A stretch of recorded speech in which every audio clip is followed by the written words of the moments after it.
Item Number SCP-616 Object Class Keter Special Containment Procedures SCP-616 is to be kept in sight.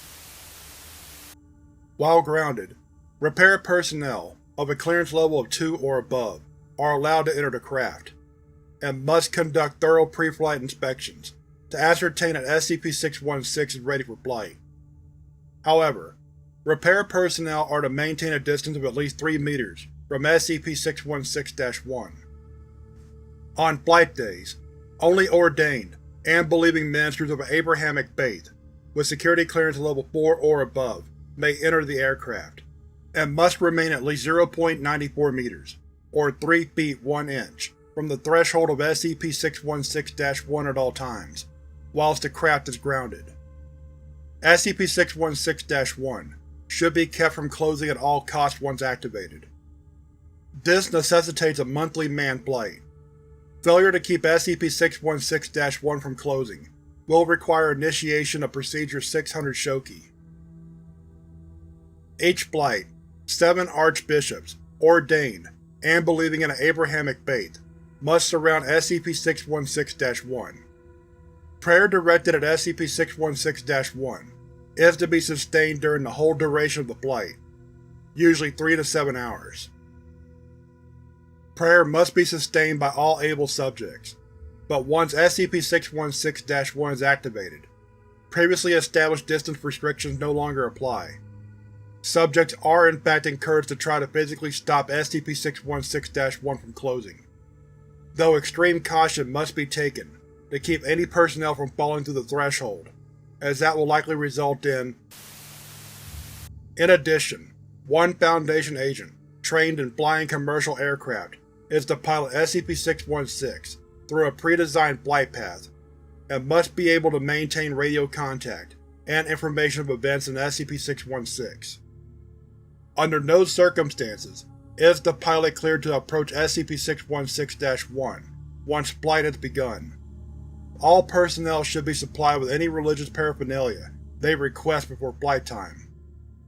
No extraneous personnel are to be present during flight for any reason, as they will likely be killed by SCP-616's activation, and provide corpses for reanimation, or the Roman Catholic Pope, or a similar Abrahamic religious figure, must bless the aircraft in accordance with the appropriate religious ceremony, once per full year. The official must report to the Foundation, and arrive physically at the containment site at least 3 days prior to the year elapsing. Failure to do so may result in the door opening, resulting in the unlikely event that any official misses the ceremony, a substitute of equal rank must be on hand to replace him or her. Furthermore, 2 nuclear devices, with a combined yield of megatons, are to be armed inside the aircraft at all times. In the event of an XK-class end-of-the-world scenario, or if the door closes during flight, resulting in or transfers hostile beings in large numbers, these devices are to be detonated if Procedure 600 Shoki cannot be enacted. Those with Clearance 4 or higher, please see Document SCP-616-CP3.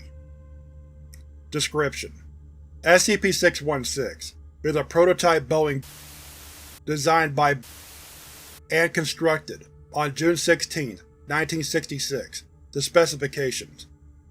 Though superficially similar to the Boeing 737, which went into service shortly afterwards, SCP-616's model had various internal alterations, including. Despite the various alterations, the most important feature of SCP-616 is the center left emergency door, which has been dubbed SCP-616-1.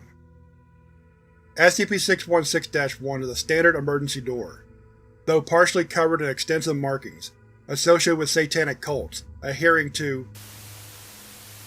SCP-616-1 can be opened without major incident when grounded, and leads to the outside of the aircraft as expected. However, this is discouraged, as nearly all personnel opening and/or passing through the door have reported severe anxiety problems and a persistent feeling of being watched.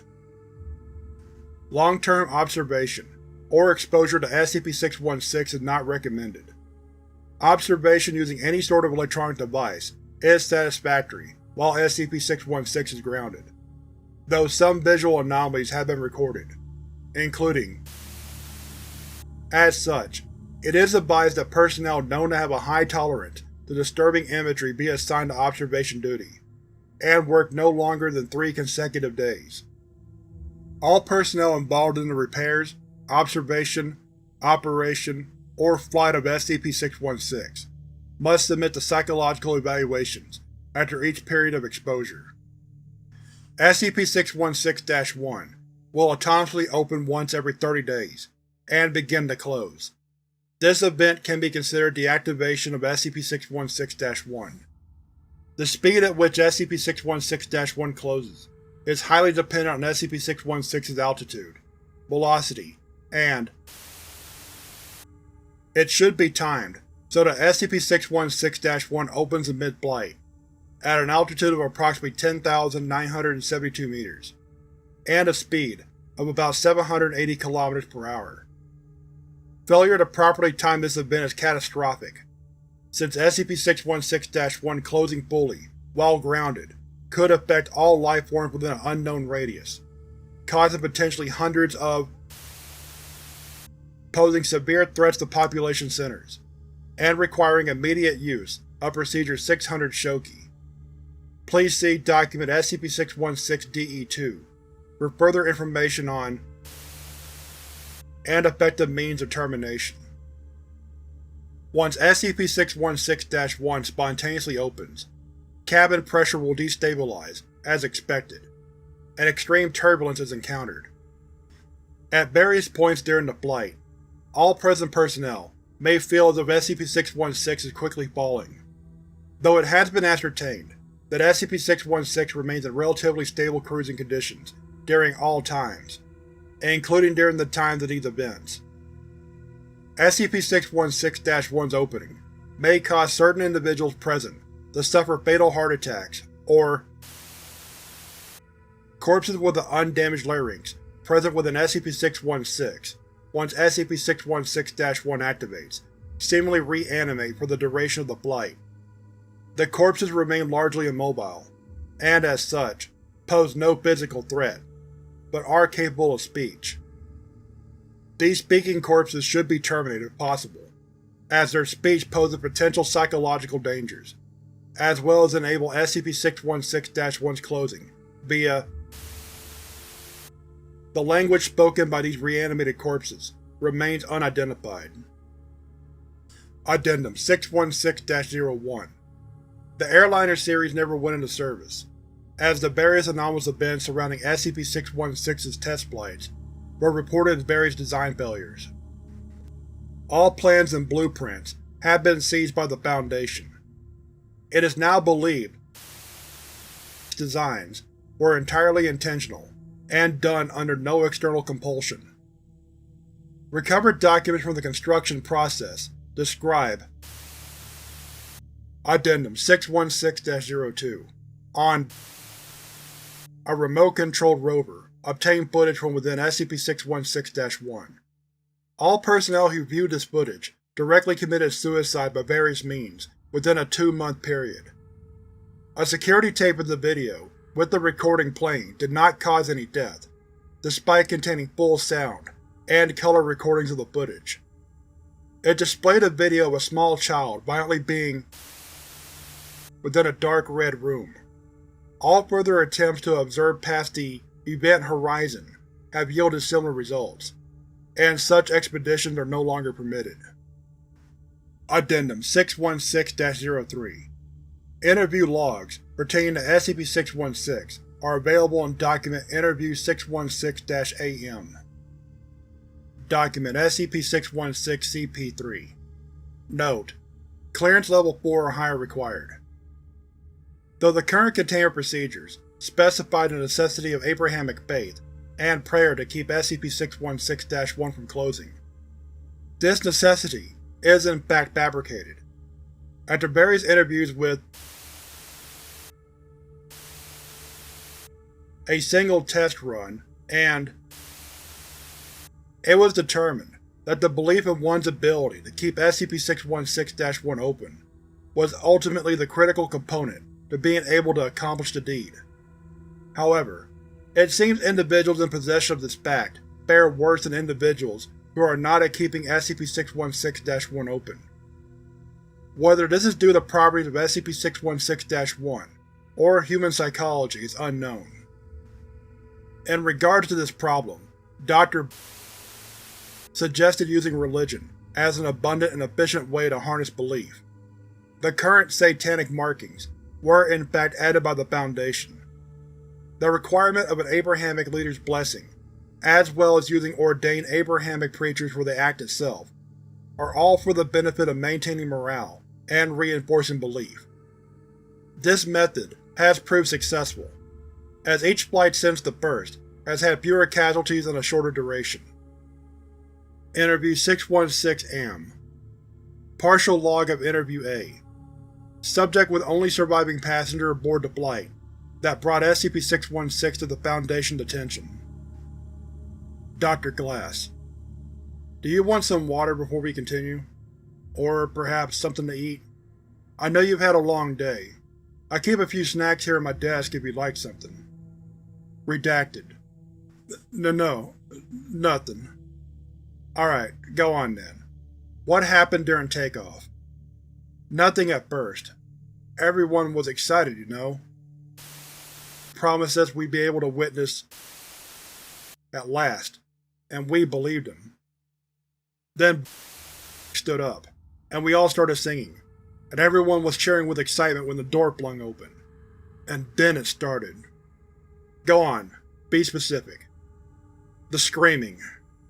The screaming started. It was just sort of normal at first. The oxygen mask dropped down as the air started rushing out, and everything started swaying. The lights went out just then, but it wasn't dark. There was light coming from outside, from the door. I see.